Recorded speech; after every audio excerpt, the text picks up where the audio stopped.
پاکستان کے اندر عمران خان صاحب کی کتنی ڈیمانڈ ہے؟ بحرین دشمن کون سا ہے؟ راولپنڈی پھر خطرے میں ہے؟ کراچی کا کون سا ملک جو ہے اسے گرفتار کیا گیا؟ ججوں کے درمیان سخت مکالمہ۔ آج کی گورکھدنڈا میں اس پر بات کریں گے۔ اگر آپ سٹڈی، ورک یا وزٹ ویزا پر برطانیہ جانا چاہتے ہیں یا پھر چین میں تعلیم حاصل کرنے کے خواہشمند ہیں تو ابھی جی ڈی کنسلٹنسی سے رابطہ کیجئے۔ ہمارے ایکسپرٹس اپلیکیشن سے لے کر ویزا اپروول تک آپ کی خدمت میں حاضر ہیں۔ اسکرین پر دیے گئے نمبرز پر رابطہ کیجئے۔ السلام علیکم، آپ دیکھ رہے ہیں گورکھدنڈا، ابرار قریشی آپ سے مخاطب ہوں۔ سب سے پہلے ایک اہم نوٹ آپ کی گزارش کرنا چاہ رہا ہوں۔ اس کے بعد جو میرا ایک اسپیشل پروگرام ہوگا وہ صرف کشمیر کے اوپر ہوگا، جو کشمیر کے اندر ہائی الرٹ جاری کیا گیا ہے، دہشت گرد آ گئے ہیں، فلاں چیزیں ہوگی، اس کے اوپر صرف مفصل بات کروں گا۔ دیکھیے کہ عمران خان صاحب کی جو ہے وہ پاکستان کے اندر ڈیمانڈ ہے، انہیں کوئی پسند کرے یا نہ کرے، ایک تل حقیقت ہے کہ عوام ان کو چاہتے ہیں، عوام ان کو پسند کرتے ہیں اور ان کی اہمیت، افادیت ملک کے اندر موجود ہے۔ یہی وجہ ہے کہ قومی سلامتی کمیٹی کا جب اجلاس ہوا اور اس میں جب عمران خان صاحب نے فیصلہ کیا کہ وہ اور ان کی پارٹی وہاں پہ نہیں جائیں گے، تو اس کے اوپر جو جے یو فے ہے، مولانا فضل الرحمان صاحب کی جماعت، ان کے جو ویوز ہیں خان صاحب کے حوالے سے، اس میں انہوں نے یہ کہا کہ اگر عمران خان صاحب کو آپ تسلیم کرتے ہیں اور آپ کو لگتا ہے کہ عمران خان صاحب کی اہمیت ہے تو انہیں پے رول کے اوپر اجلاس کے اندر بلانا چاہیے تھا، انہیں اہمیت دینی چاہیے تھی۔ تو وہ اس ضمن میں کہتے ہیں کہ تحریک انصاف کہتی ہے کہ عمران خان سے ملاقات کرا دیں، عمران خان کو پے رول پر 5 گھنٹے کے لیے لانا پڑا تو لے آتے۔ آپ نے قومی سلامتی کے معاملے کو داؤ پر لگا دیا، اتنا بڑا فیصلہ کرنے جا رہے ہیں لیکن پیچھے قومی یکجہتی ہے ہی نہیں۔ قومی یکجہتی نہ ہو تو ایسے فیصلے ناکام ہو جاتے ہیں۔ حافظ حامد اللہ صاحب جو ہیں وہ ایسے کہہ رہے ہیں۔ دوسری طرف آپ دیکھیں کہ قومی یکجہتی چاہتے ہیں، نفرتیں ختم کرنا چاہتے ہیں، ملک اور قوم کے لیے اکٹھے ہونا چاہتے ہیں، یہ سارے ملک، قوم اور مذہب کے لیے لڑنا چاہتے ہیں۔ اور جعفر ایکسپریس کا واقعہ کیا ہوا کہ اس کے بعد کوئی قومی سلامتی کمیٹی کا اجلاس ہو، باقی چیزیں ہوں، ان کی توپوں کا رخ ایک مخصوص لیڈر اور ایک مخصوص سیاسی جماعت کی طرف ہے۔ اور ملک کے اندر اتنی دہشت گردی بڑھ چکی ہے، اتنے حالات خراب ہو چکے ہیں، ملک کا وزیر اعظم ملک سے باہر ہے، آرمی چیف صاحب جو ہیں وہ ملک سے باہر ہیں، وزیر اعلیٰ صاحبہ جو ہیں مریم وہ عمرے پہ چلے گئے ہیں، اچھی بات ہے، مگر یہ وزیر اعظم اور آرمی چیف ایک ہی جگہ دونوں ایک ساتھ کیوں جاتے ہیں؟ ایم بی ایس یعنی کہ جو ہے سعودیہ کی، ان سے انہوں نے ملاقات کی ہے اور انہوں نے کہا ہے اور یقین دہانی کرائی ہے کہ وزیر اعظم شہباز شریف اور آرمی چیف جنرل سید آصف منیر کی ایم بی ایس سے ملاقات دو طرفہ تعلقات بڑھانے پر اتفاق کر لیا گیا۔ ٹھیک ہے، مان لیتے ہیں۔ تو جب ملک کے اندر دہشت گردی ہے، سارے حالات ہیں، تو پوچھنا یہ چاہتا ہوں آپ کی ترجیحات کیا ہیں؟ آپ کرنا کیا چاہتے ہیں؟ کہ آپ کی ترجیحات یہ ہیں کہ آپ سیاست میں مداخلت کرنا چاہتے ہیں؟ کہ آپ کی ترجیحات یہ ہیں کہ آپ ملک کے اندر جو ہے وہ آئین کے اوپر عمل درآمد نہیں کرنا چاہتے؟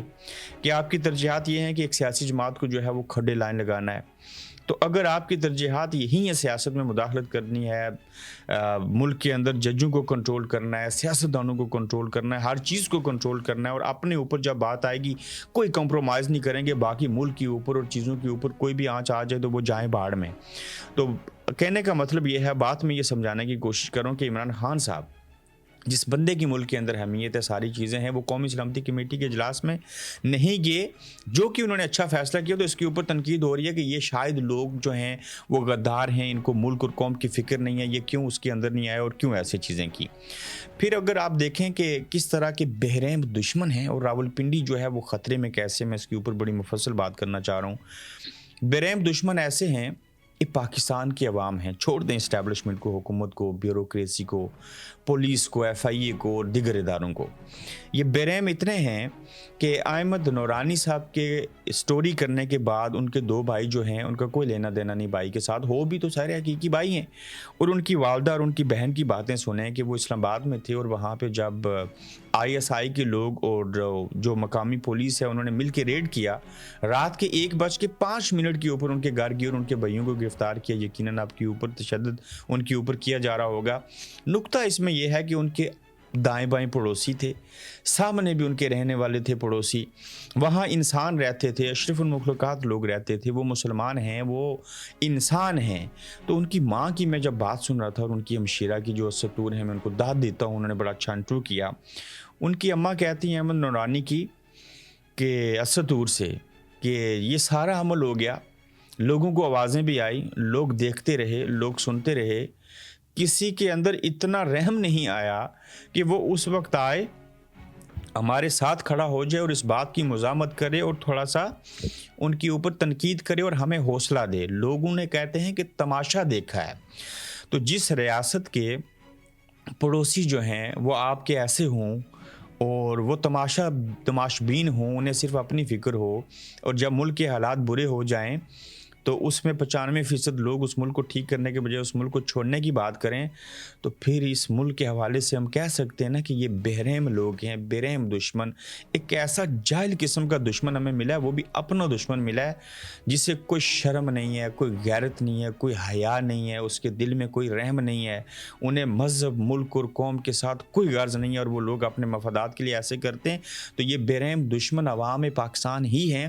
اگر یہی عوام ٹھیک ہو جائیں, اپنے حق اور حقوق کے لیے کھڑے ہو جائیں, یقین جانیے یہ اسٹیبلشمنٹ, یہ پولیس, یہ آگے بھاگ رہے ہوں اور عوام ان کے پیچھے بھاگ رہے ہوں, ڈھاکہ اور کندہار سے جا کے یہ پیچھے دیکھیں.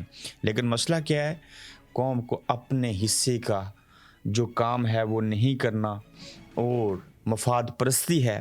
اور دوسرا, جو مرضی پڑوسی جو مرضی کرتا رہے, انہیں کوئی فکر نہیں ہے. پڑوسیوں کے رشتہ داروں کے بعد دین اسلام میں اور پڑوسیوں کے جو حقوق و فرائض ہیں, آپ حیران ہو جائیں.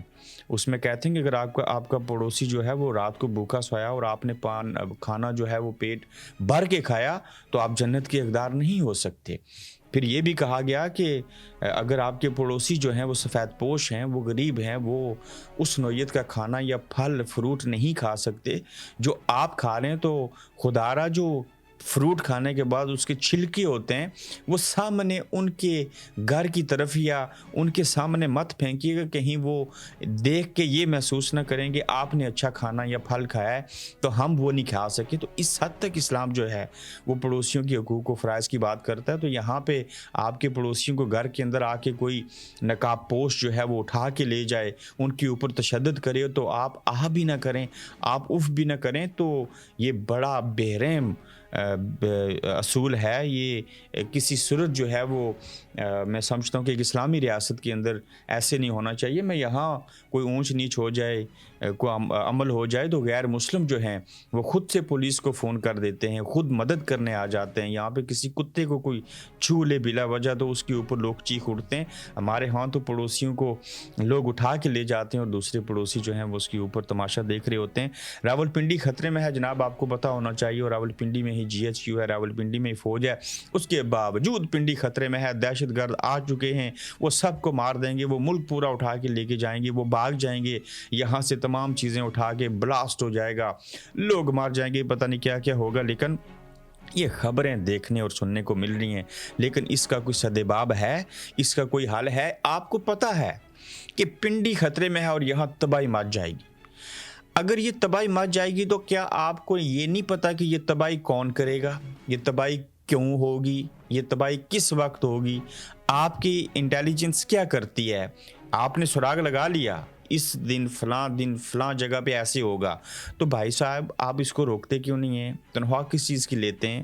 راولپنڈی اور اسلام آباد بڑی تباہی سے بچ گئے, جبکہ اسلام آباد مغل مارکیٹ کے قریب کانٹر ٹیررزم ڈپارٹمنٹ CTD نے بڑی کارروائی کرتے ہوئے تھانہ I-9 پر حملے میں ملوث فتنۃ الخوارج کے 2 انتہائی خطرناک دہشت گردوں کو گرفتار کر لیا. یہاں ایک مطالبہ ہے, ان کی تصویریں سامنے لائیں, ان کے نام سامنے لائیں, میڈیا پہ لائیں, پریس کانفرنس کروائیں, یہ جو گرفتار کیے ہیں. ترجمان CTD کی جانب سے جاری بیان کے مطابق راولپنڈی مغل مارکیٹ کے قریب سے CTD نے بڑی کارروائی کرتے ہوئے تھانہ I-9 پر حملے میں ملوث فتنۃ الخوارج کے 2 انتہائی خطرناک دہشت گرد حمزہ اور رومان کو گرفتار کر لیا ہے. ترجمان CTD کے مطابق دہشت گردوں کی گرفتاری کے لیے انٹیلیجنس بیسڈ آپریشن کیا گیا, جس کے نتیجے میں دونوں دہشت گردوں کو حراست میں لے لیا گیا. ترجمان کے مطابق گرفتار دہشت گرد راولپنڈی اور اسلام آباد میں حساس مقامات پر دہشت گردی کے لیے ریکی مکمل کر چکے تھے اور افغانستان میں فتنۃ الخوارج کے اہم کمانڈر کے ساتھ رابطے میں تھے. گرفتاری کے دوران دہشت گردوں سے دستی بم, بھاری مقدار میں بارودی مواد,